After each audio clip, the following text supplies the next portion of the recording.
Hello, kamusta tayo lahat? Nagpapasalamat ako kay Almighty Father dahil He changed me and I know He changed you also.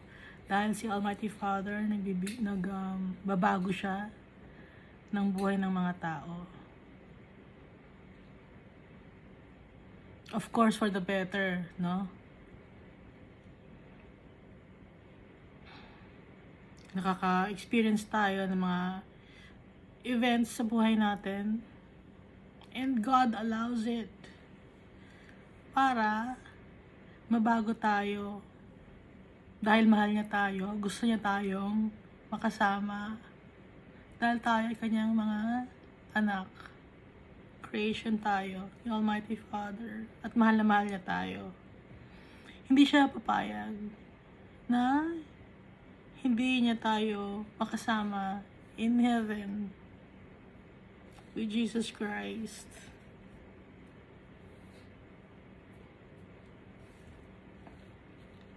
Kaya, minsan gumagawa si Almighty Father ng paraan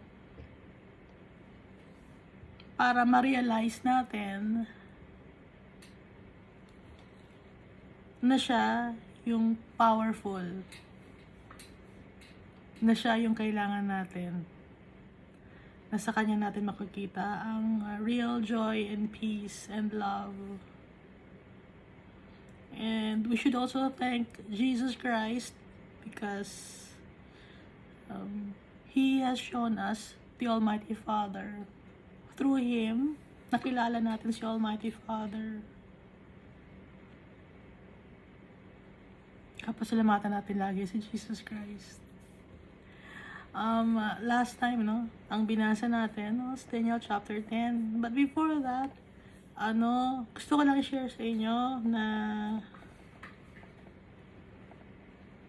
nanaginip ako. Nanaginip ako. May isang bata, na sa panaginip ko, na nagkaroon siya ng vision. Yung bata ang may vision, hindi ako. Nagkaroon siya ng vision na ang binabanggit sa kanya sa vision sa bata na yon ay yung unless you fully trust in the Lord, you will surely die in your sins. So inuulit-ulit ng bata sa akin yon, sa aking dream. Unless you fully trust in the Lord, you will surely die in your sins. Tapos sa dream na yun, i-share ko sa mga leaders or mga pastors, i-share ko. Tapos nagising na ako. Tapos pagkagising ko, hinanap ko sa Bible. Unless you fully trust in the Lord, you will surely die in your sins. So dito sa John chapter 8 verse 24, that is why I said that you will die in your sins. For unless you believe that I am who I claim to be, you will die in your sins. Kaya, dapat tayong magtiwala kay Jesus Christ. Kasi kung wala tayong faith kay Jesus Christ, we will surely die in our sins. Baka sabihin lahat ng tao na mamatay, lahat ng tao na mamatay. Pero ang sinasabi ni Jesus dito ay yung second death. Yun yung mapupunta yung soul mo sa realm of the dead.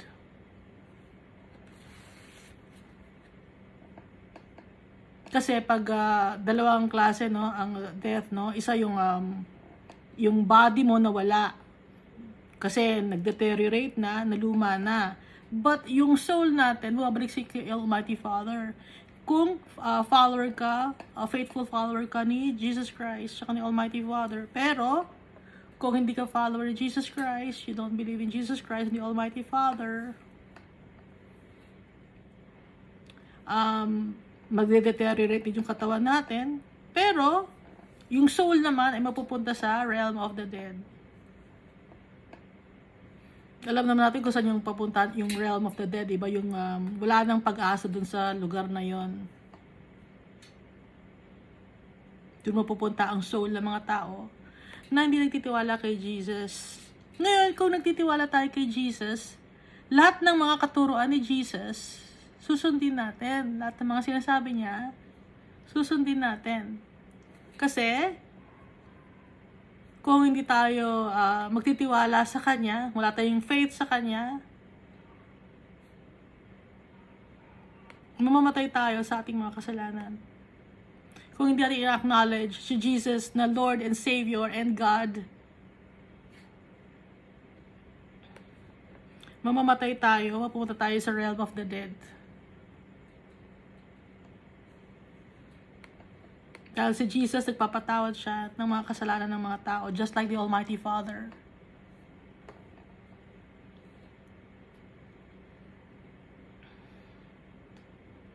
May power and authority si Jesus Christ to forgive sins, just like the Almighty Father. And sabi ni Jesus, the Father and I are one. Kaya, God din si Jesus Christ, just like the Almighty Father.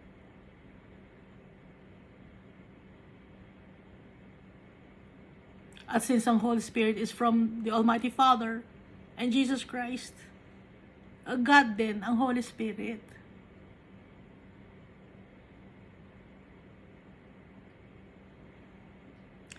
So sa dream ko na yun, bata yung nagsasalita or yung nakakita ng vision.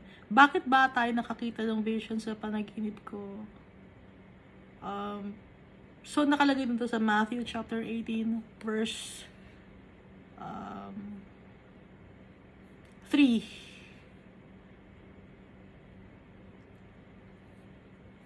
And he said, truly I tell you, unless you change and become like little children, you will never enter the kingdom of heaven. Dapat mag-ugali tayo. Kahit matured Christian na tayo, dapat mag-ugali tayo na parang little children. Ano ba yung mga ugali ng little children? Trustful. Very trusting. Ang mga little children. At yung mga little children, may children at little children. No? Yung mga little children, innocent. Kasi may mga children na gumagawa ng kasalanan, ano? Pero yung little children, ano ba yung mga little children? Mga hanggang 3, 4, gano'n? Or 5, yun. Kaya dapat ugali natin ay para tayo mga little children na lalapit sa tatay natin, na magtitiwala tayo sa Kanya. Yung mga little children, hindi naman problema, di ba? Walang problema yung mga little children. Kasi, nagtatrust sila sa magulang nila, sa nag-aalaga sa kanila. Kaya, ang turo sa atin ni Jesus, unless you change and become like little children, although matured Christian na tayo, pero yung ugali natin, no? Ng pagiging trusting, dapat tayong maging gaya ng mga little children na magtitiwala tayo sa tatay natin kahit hindi natin alam. Di ba yung mga little children walang alam, pero nagtitiwala sila sa kanilang mga carer, no? Sa kanilang mga nanny or sa kanilang mga parents, nagtitiwala sila. Kaya para magpunta tayo sa bahay ng ating tatay at saka ni Jesus, we must trust Jesus and the Almighty Father like little children para hindi tayo mamatay. Yung kamatayan, ulitin ko yung kamatayan na sinasabi ko ay yung death na yun yung second death, yung mapupunta ang soul mo sa realm of the dead na wala nang hope doon. At pag ang soul nasa realm of the dead, hindi ka na pwedeng maglilipat sa heaven dahil merong great chasm, no? Malaking puwang sa gitna, ang heaven at ang realm of the dead. Makikita ng mga nasa realm of the dead yung mga taong nasa heaven. Okay, yun ang masaklap, no? Makikita ng mga taong nasa realm of the dead, yung mga taong nasa heaven na masaya. Di ba yung si Lazarus siya yung rich man? Ganon ang nangyari.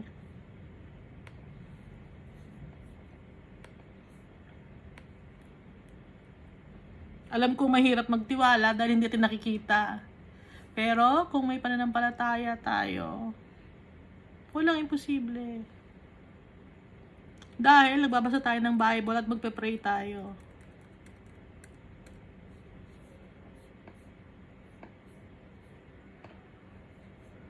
So dito tayo nabasahin natin yung Daniel chapter 11. But before that, yung recap for Daniel chapter 10. Yung vision ni Daniel was a man. So ito ay si Jesus. Kasi description na binabanggit ni Daniel ay nandun din same description na nasa Book of Revelation. So ang nasa Book of Revelation si Jesus yon. So ang nandito rin ay si Jesus na binabanggit ni Daniel. Kahit hindi magkakilala si John the Evangelist or John the Beloved, hindi niya kilala si Daniel personally. Kahit si Daniel hindi niya kilala o ilang taon na ang nakalipas bago naisulat ni John. Same sila ng vision. Hindi nagbabago si Almighty Father, hindi nagbabago si Jesus Christ. Kung ano sinabi nila simula pa nung sa Old Testament, yun pa rin ang sinasabi sa New Testament. Ang nabago ay ang covenant. Pero same pa rin yung covenant, na iba lang, no? Yung covenant kasi ay si Jesus yon, yung covenant. Sa New Testament, si Jesus, yung fulfillment ng covenant na yon. Kung sa Old Testament ay kailangan mag-offer para sa kasalanan ng mga tao, mag-offer sila ng mga animals. Sa New Testament, hindi na. Sa New Covenant, hindi na. Kasi si Jesus na ang nag-offer ng kanyang buhay para sa atin. Dahil sa mga kasalanan natin.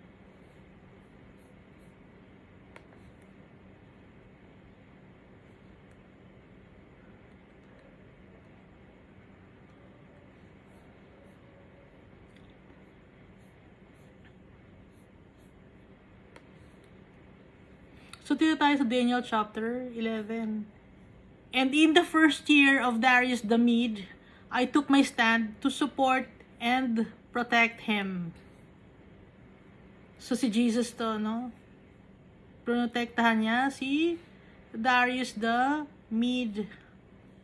Now then, I tell you the truth. 3 more kings will arise in Persia, and then a 4th who will be far richer than all the others. So, alam naman natin to na yung 3 more kings, di ba?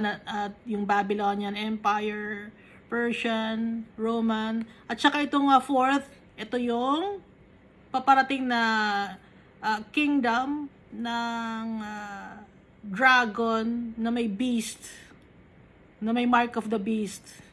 Kaya nga binabanggit dito na and then a 4th who will be far richer than all the others. When he has gained power by his wealth, he will stir up everyone against the kingdom of Greece.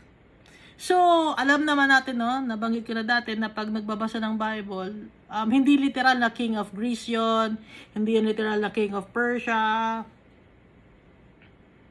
Parang poem, figures of speech ang ginagamit.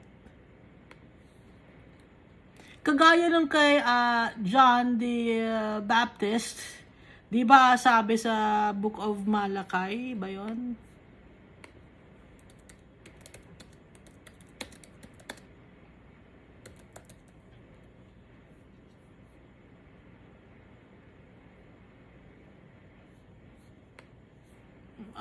Malaki ba yun? Elijah.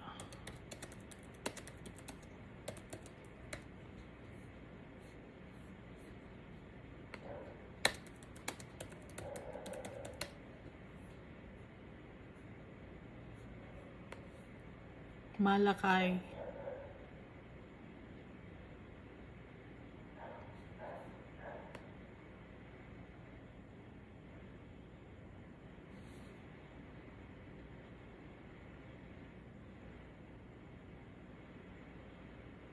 God will send Elijah before the great and terrible day of the Lord comes.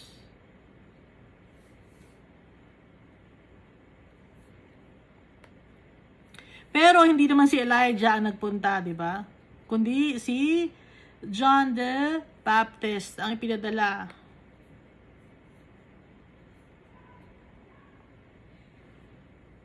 At dito sa Matthew chapter 17 verse 11, Elijah does indeed coming first to get everything ready. So, in the form of Elijah, yon si John the Baptist. Kaya, yung dito sa Book of Daniel, ganun din. In the form of the kingdom of Greece. Although it is not really the kingdom of Greece, pero kahawig ng Greece. Just like si Elijah na prophet, inihalin tulad kay John the Baptist. Okay? Naintindihan nyo? Kaya ganito ang Bible. Para maintindihan natin.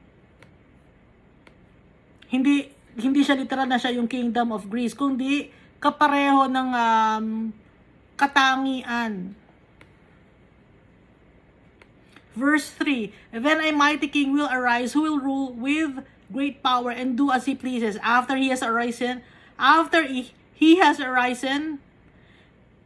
his empire will be broken up and parceled out toward the four winds of heaven. It will not go to his descendants, nor will it have the power he exercised, because his empire will be uprooted and given to others.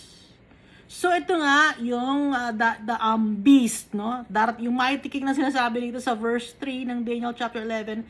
Ito yung beast na maglalagay ng mag-insinuate ng mark of the beast sa mga tao, at meron siyang false prophet.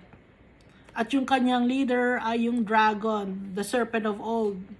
Kaya nakalagay dito, matatanggal ang kanyang empire. Di ba sa Book of Revelation, nabasa na natin, na masisira yung empire ng beast at itatapon siya sa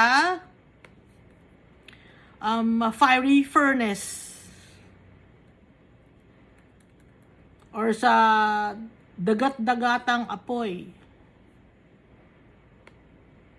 And then dito sa verse 5, the king of the south will become strong, but one of his commanders will become even stronger than he, and will rule his own kingdom with great power. So, hanggang dito sa verse 4, yung beast. And then after nun, magkakaroon ng king of the south. Ito naman ay, so wala na dito yung yung beast tsaka yung false prophet na itapon na sa impyerno. Ngayon, itong binabanggit na king of the south will become strong. Iba na tong kingdom. Ito ngayon yung darating sa Revelation chapter 20. Ngayon, bakit sa atin sinasabi dito sa Daniel, pero hindi detalyado na sinabi sa Book of Revelation chapter 20? Bakit hindi? Siyempre, walang sasagot. No? Basahin natin dito, no?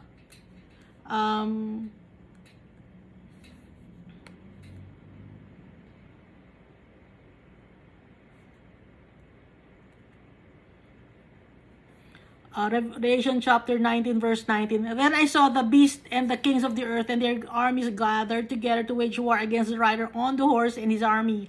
But the beast was captured, and with it the false prophet who had performed the signs on its behalf. With these signs he had deluded those who had received the mark of the beast and worshipped its image. The two of them were thrown alive in a fire lake of burning sulfur. The rest were killed with the sword coming out of the mouth of the rider of the horse, and all the birds gorged themselves on their flesh. So ito na hanggang verse 4 lang to. Ngayon, itong 20,000 years, Revelation chapter 20, ito na yung verse 5. The king of the south will become strong, but one of his commanders will become even stronger.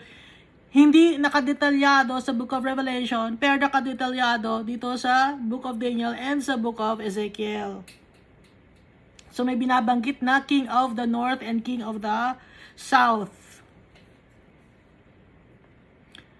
Balik natin, no? But one of his commanders will become even stronger than he and will rule his own kingdom with great power. After some years, they will become allies. The daughter of the king of the south will go to the king of the north to make an alliance. But she will not retain her power, and he and his power will not last. In those days, she will be betrayed together with her royal escort and her father and the one who supported her. So yung king of the north and king of the south, nag-merge sila. Nagko-connive sila. Pero kahit na nagko-connive sila, nagkakaroon pa rin sila ng away. Hindi matapos yung kanilang away. Ituloy natin, ano? Kahit na yung daughter, pag sinasabing daughter of the king dito, ito, mga tao to, na nakikipag-merge sa kingdom ng north at kingdom ng south, nagme-merge sila, nag-a-alliance sila, nagko-connive sila,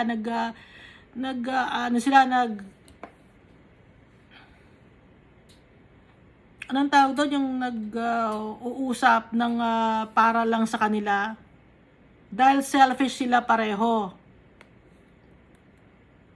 One of her family line will arise to take her place. He will attack the forces of the king of the north and enter his fortress. He will fight against them and be victorious. He will also seize their gods, their metal images, and their valuable articles of silver and gold and carry them off to Egypt. For some years, he will leave the king of the north alone. So, binabanggit dito, may king of the north and king of the south. Tapos may mga tao at meron ding mga magnanakaw sila, magluloot sila o magpa-plunder sila. Kahit laging sinasabi na nag-merge sila o nagkakasundo sila, pero ang totoo ay nagbebetrayan sila pareho, nagtatrayduran. Pareho silang masama, okay? For some years, he will leave the king of the north alone. Then the king of the north will invade the realm of the king of the south, but will retreat to his own country. So, binabanggit, no, na i-atake na naman yung king of the north, yung king of the south. Pero nakita naman natin na kinasal, di ba? Or nag-merge sila. Pero, lagi silang nag-aaway. His sons will prepare for war and assemble a great army, which will sweep on like an irresistible flood and carry the battle as far as his fortress.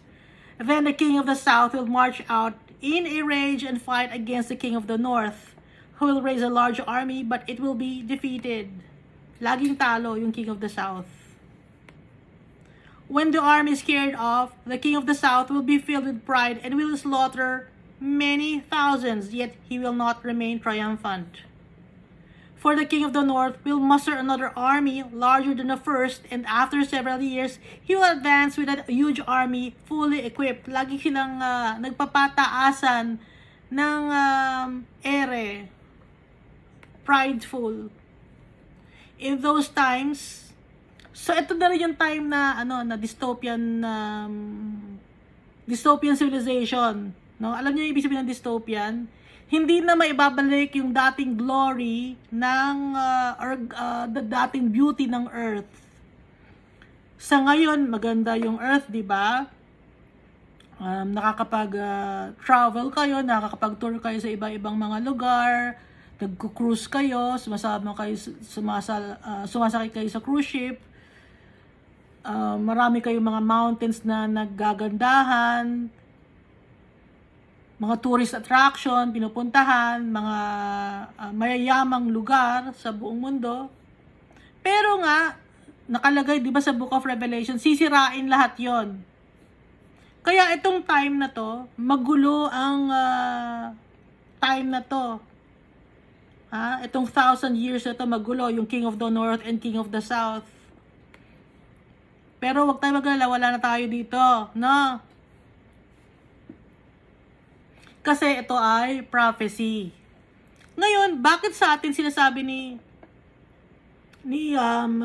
Jesus to sa Old Testament? Sa New Testament kasi, masyado tayong overwhelmed at gusto ni Jesus Christ siya ni Almighty Father, hanapin natin bakit nag-end yung Revelation chapter 20, bakit hanggang maikli lang, hindi na detalyadong in-explain.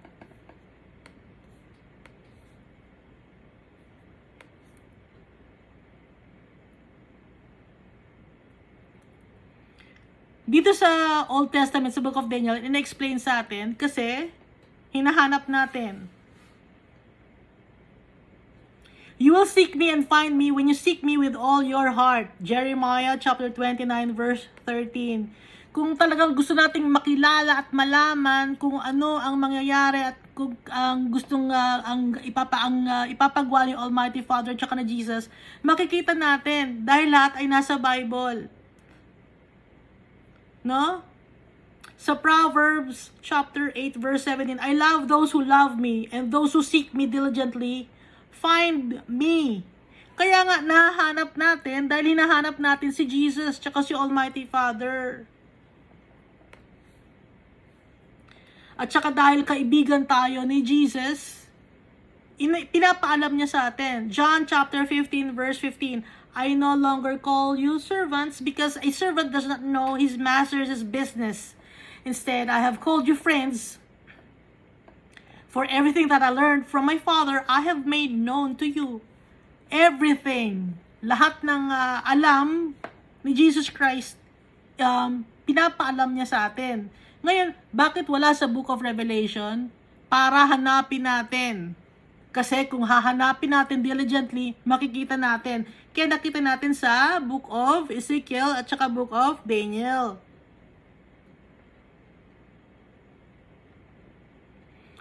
Doon din na malalaman ni Almighty Father kung talagang hinahanap natin siya, kung talagang gusto nating malaman kung ano yung mangyayari. Kaya ngayon, alam na natin kung ano ang mangyayari sa battle ng North and South.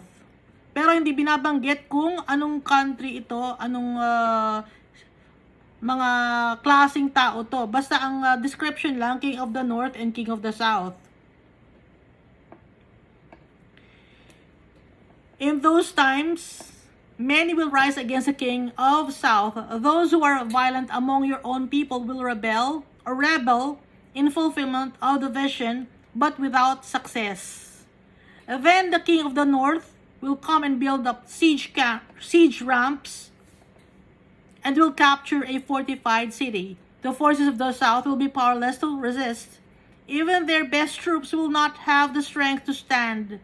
The invader will do as he pleases. No one will be able to stand against him. He will establish himself in a beautiful land and will have the power to destroy it. He will determine to come with the might of his entire kingdom and will make an alliance with the king of the south.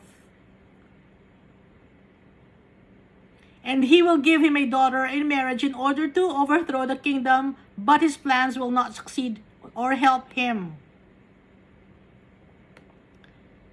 So nakikita natin ito, laging gustong mag-merge ng North and South, pero nagtatraydoran sila.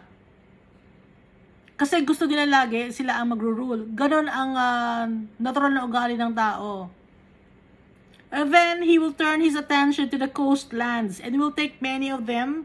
But a commander will put an end to his insolence and turn his insolence back on him.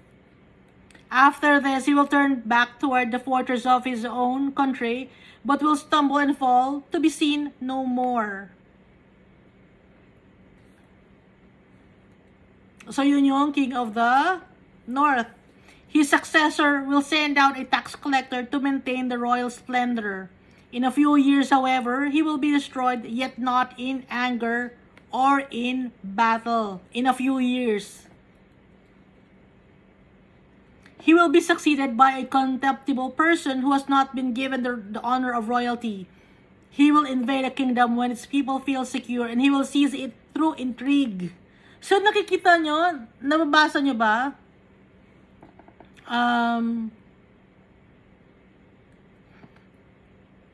Puro kasamaan ang mangyayari.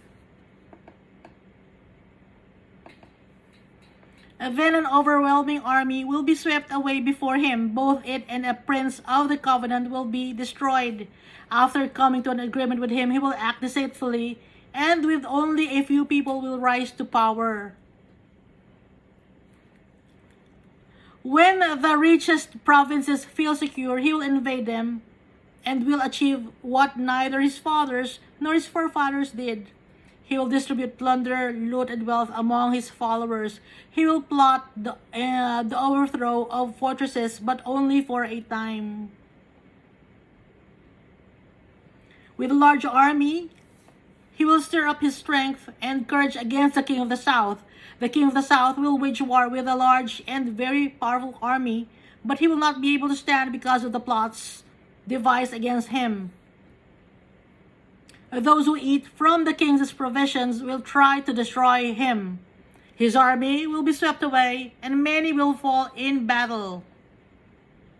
The two kings, with their hearts bent on evil, will sit at the same table and lie to each other, but to no avail, because an end will still come at the appointed time. So, binabanggit dito sa verse 27 ng Daniel chapter 11, na yung dalawang hari, parehong masama ang ugali nila.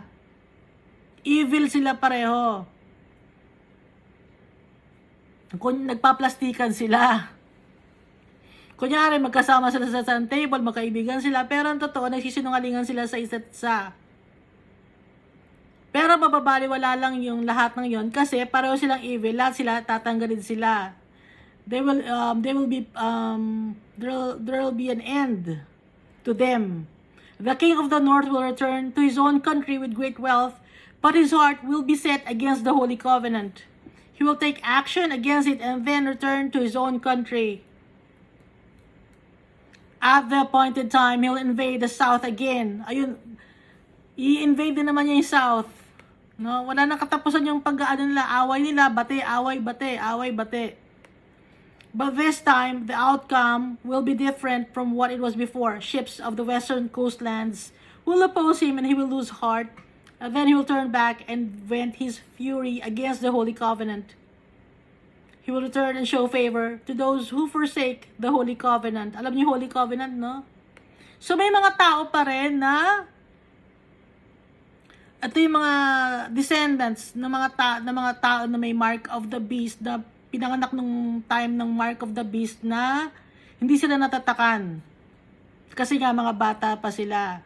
At saka ito rin yung mga descendants ng mga followers ni Christ na nung dumating si Christ or hindi nagtiwala kay Christ. Kahit wala silang mark of the beast, hindi sila nagtiwala kay Christ. His armed forces will rise up to desecrate the temple fortress and will abolish the daily sacrifice. Then they will set up the abomination that causes desolation. With flattery, he will corrupt those who have violated the covenant, but the people who know their God will firmly resist it. Pero meron pa rin maniniwala kay Almighty Father. Mga bata ito na itinuruan ng mga kanilang mga magulang. Yung mga magulang nila na nagkamali. Tinuruan sila. At si Almighty Father, no, may gusto rin sa kanila na masave pa rin. Kaya, dahil ang mga anak tayo, lahat yung Almighty Father, binibigyan pa rin ng chance. Yung mga anak ng mga nagpalagay ng mark of the beast, yung mga mark of the beast, wala na talagang pag-asa yun, ano? Pero yung mga anak nila, may pag-asa yun. Those who are wise will instruct many, though for a time they will fall by the sword or be burned or captured or plundered. When they fall, they will receive a little help, and many who are not sincere will join them. Marami pa rin magiging masama. May mga taong mga mabubuti, magtitiwala kay Jesus Christ, siya kay Almighty Father. Meron pa rin masasama. Some of the wise will stumble, so that they may be refined, purified, and made spotless until the end of time, or until the time of the end, for it will still come at the appointed time. So, nakalagay dito no, sa Daniel chapter 11 verse 35, merong mga wise or magagaling mag-isip, no? Ang may stumble, magkakamali, kahit wise decision maker sila, na-stumble pa rin sila. Pero, yun ang magiging way for them to be refined, purified, and made spotless. Kasi pag nagkamali ang isang tao, humingi tayo ng tawad kay Almighty Father, natututo tayo, kaya nare-refine tayo. Di ba yung gold, pag hinukay mo naman yung gold sa lupa, hindi naman talaga gold agad yon. Dumadaan yon sa fire para matanggal yung impurities. Ngayon, para matanggal yung impurities sa fire dumadaan, masakit yon. Ngayon, yung mga tao naman ito ng mga wise people na na-stumble, nakaka-experience sila ng pain and heartaches. At yung mga pain and heartaches na yun ang nakaka-refine sa kanila, lalo silang nalapit kay Almighty Father. No, kaya nare-refine sila, napapurified. Ganon din tayo, no? Habang dumadaan tayo sa mga trials, tribulations. Kasi may free will tayo. Magde-decide ngayon tayo ano ba ang dapat nating gawin, no? Itong path ba na ito, papalapit mo to kay Almighty Father? Itong path ba na ito, makakabuti sa akin?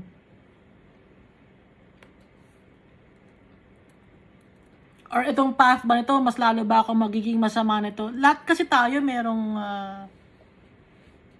free will. Nasa sa atin na yon. Pero lahat ng mga bagay na na-experience natin, it's a chance to ask help from the Almighty Father. Chance lahat. He's giving us chances to know Him, to know His power, to call unto Him.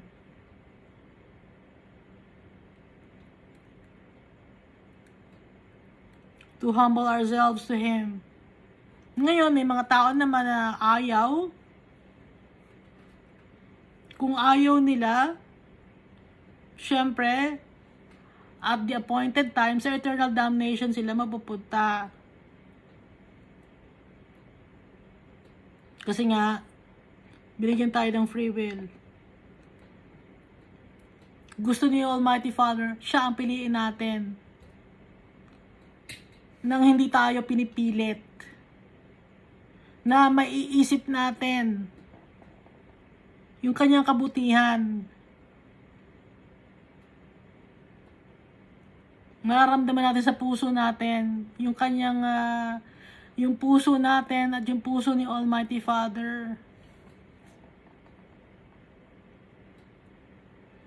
Maintindihan natin yung kanyang goodness.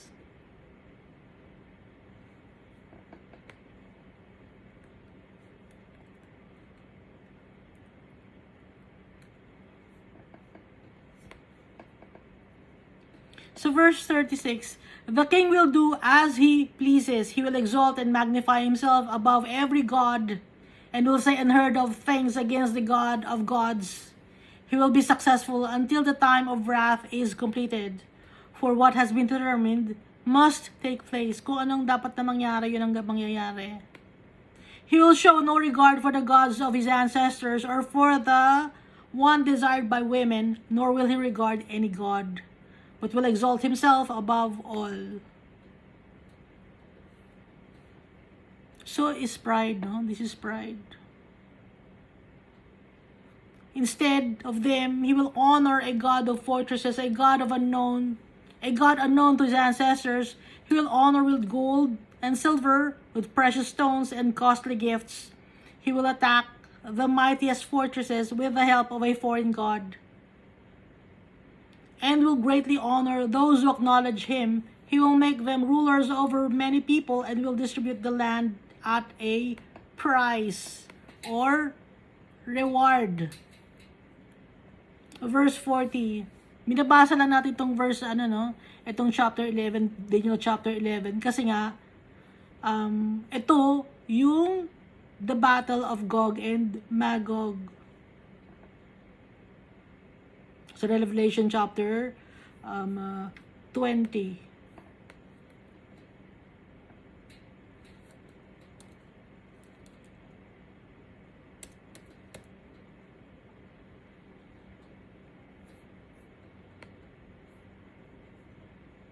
At the time of the end, the king of the south will engage him in battle, and the king of the north will storm out against him with chariots and cavalry and a great fleet of ships.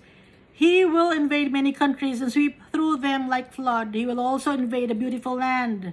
Many countries will fall, but Edom, Moab, and the leaders of Ammon will be delivered from his hand. He will extend his power over many countries. Egypt will not escape. So, yung mga binabanggit dito na Edom, Moab, leaders of Ammon, no? Hindi to mismo talaga yung Edom, Moab, kundi inihahalong tulad lang. Parang Edom, parang Moab, no? He will extend his power over many countries. Egypt will not escape. Hindi lang ito yung country ngayon na Egypt, kundi figuratively speaking, it's like Egypt, no?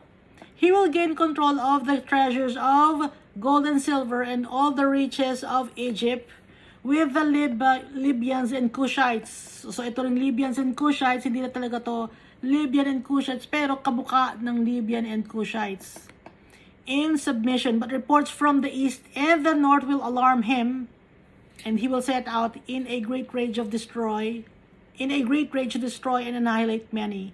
He will pitch his royal tents between the seas at the beautiful holy mountain. Yet he will come to his end and no one will help him. So itong King of the North and King of the South, pareho silang evil. Lagi sila nagpapaataasan ng ere.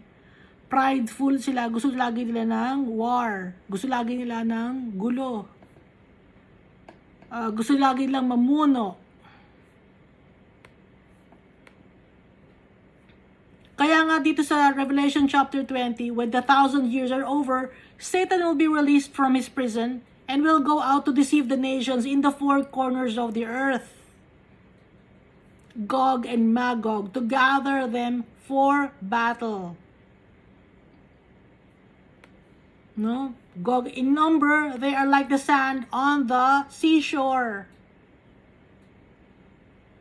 They marched across the breadth of the earth and surrounded the camp of God's people, the city he loves. But fire came down from heaven and devoured them. And the devil who deceived them was thrown into the lake of burning sulfur, where the beast and the false prophet had been thrown. They will be tormented day and night forever and ever. So, ito yung Daniel chapter 11. Ito yung Revelation chapter 20 verse 7 up to 10. Kaya nga dito sa Revelation chapter 20 verse 5 nakalagay, diba? This is the first resurrection. Blessed and holy are those who share in the first resurrection. Kasi nga dito sa Revelation chapter 20 verse 7 up to 10, dito sa judgment kay Satan, may mga tao pa rin dito, okay, na mga Christian na maniniwala kay Almighty Father, pero sobrang hirap na yon. Kaya hindi na in-explain dito dahil hindi naman tayo dito maapektuhan, pero in-reveal sa atin din ni Jesus Christ sa Daniel chapter 11 kasi gusto ni Jesus Christ na alam din natin kung ano ang mangyayari. Nakakaintindihan ba tayo? O kung nakakaintindihan na sinasabi ko?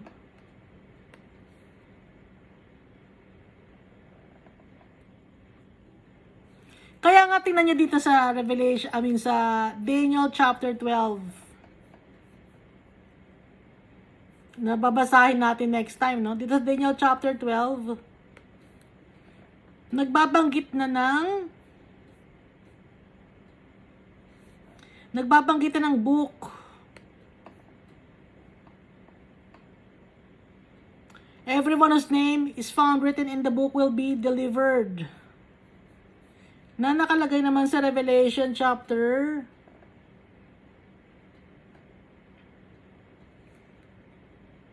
12. Yung may book dito sa Revelation chapter, ano nga ba yun?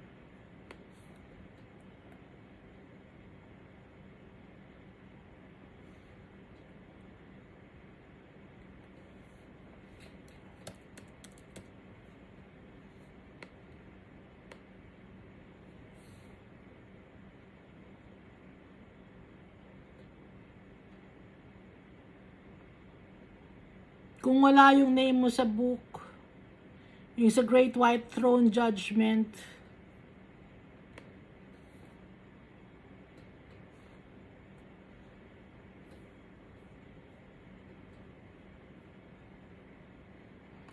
ito, Revelation chapter, same chapter pala. Revelation chapter 20, verse 12, and I saw the dead, great and small, standing before the throne, and books were opened. Another book was opened, which is the book of life. So dito sa Daniel chapter 12, dito na binanggit yung book na name written in the book will be delivered.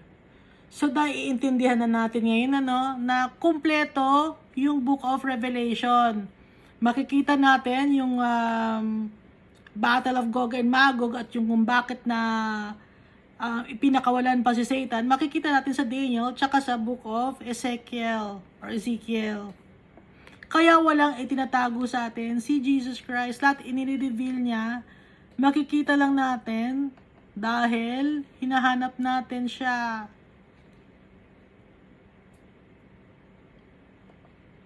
It is a way for Jesus and the Almighty Father to know that we really want to know them. Kaya hinahanap natin sila at nakikita natin sila, inaalaw ni Almighty Father na makita natin sila.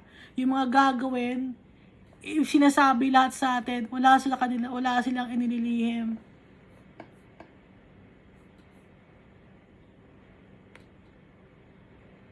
Dahil tinatrato tayo ni Jesus na kanyang mga kaibigan. Kung ano ang alam niya na sinasabi ni Almighty Father sa kanya, isasabihin sa atin, ang hindi lang alam ni Jesus Christ ay yung kanyang time ng pagbabalik dito sa mundo. Kaya hindi masabi sa atin ni Jesus Christ kasi kahit siya mismo hindi niya alam kung kailan siya pababain ulit ni Almighty Father. Ang nakakaalam lang ng time, si Almighty Father lang.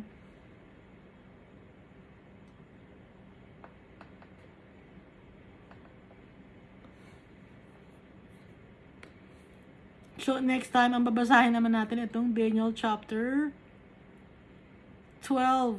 This is the last chapter of Daniel. Nagpapasalamat ako kay Jesus Christ kasi hindi niya tayo pinapabayaan. Willing si Jesus na i-impart sa atin ang kanyang knowledge and wisdom. Willing si Almighty Father na matuto tayo. Kaya as Christians, followers, true Christians, sasabihin ko true Christians, true followers of Christ, lagi tayong magpipray and read the Bible.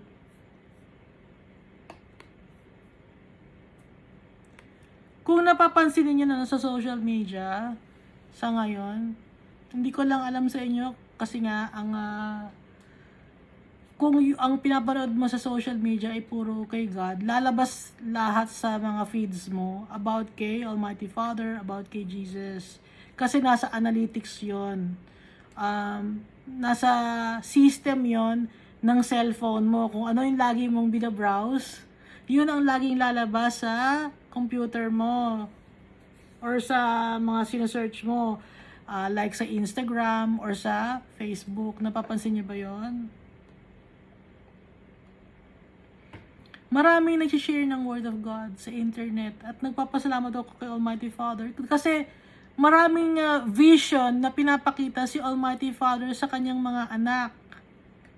So, alam naman natin na pag ganun na ang nangyayari, in the last days, my sons and daughters will see visions.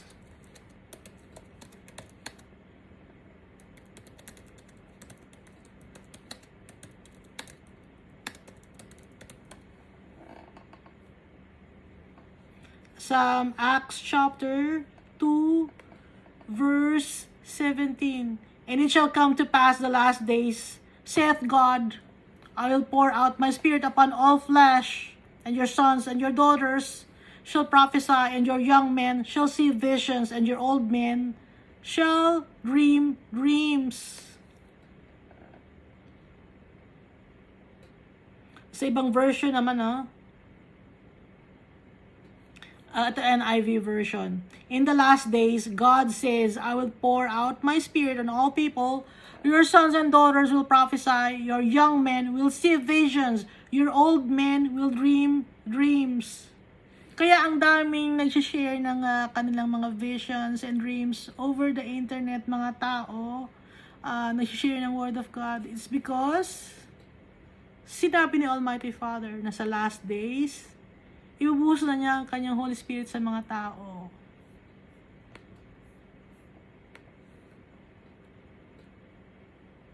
Kaya nagpasalamat tayo kay Almighty Father. Binibigyan niya tayo ng clue. Tinuturuan niya tayo. Dahil sa kanyang pagmamahal. Gusto niya lahat ng tao ma-save. Gusto ni Almighty Father lahat makasama niya in heaven. Depende na lang sa atin, sa desisyon natin, kung ayaw natin o gusto natin. At makikita natin yung, minsan sa isip mo, gusto mo. Pero yung ginagawa mo naman, taliwas naman sa gusto mo. Hindi pwede, dapat yung kung ano yung mind mo, yun din yung ginagawa mo. Hindi contradicting.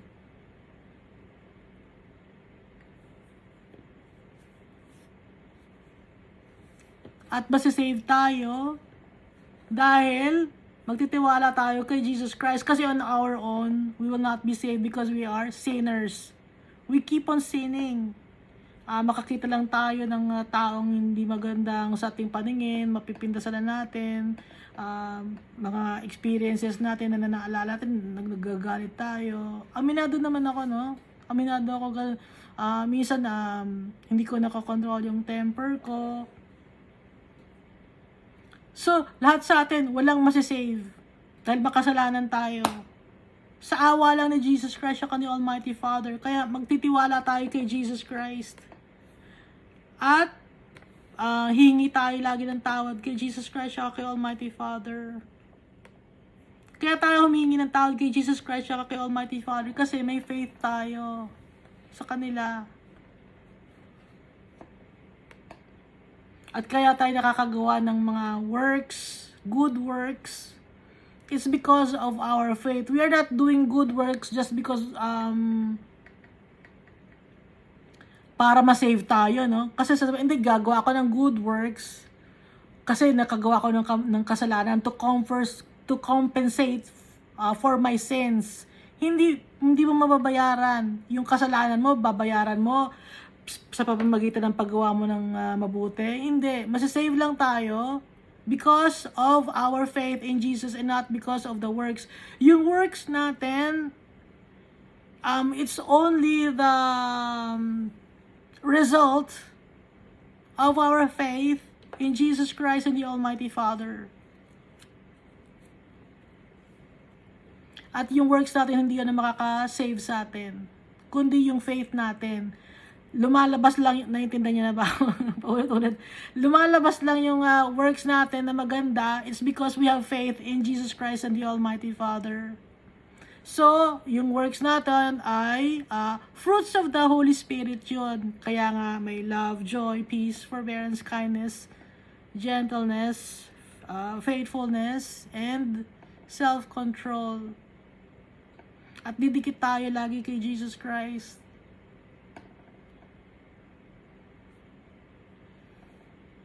Hindi nagbabago sa Jesus Christ tsaka si Almighty Father. Kaya kung ano yung nasa Old Testament na mababasa natin, yun din ang nasa New Testament.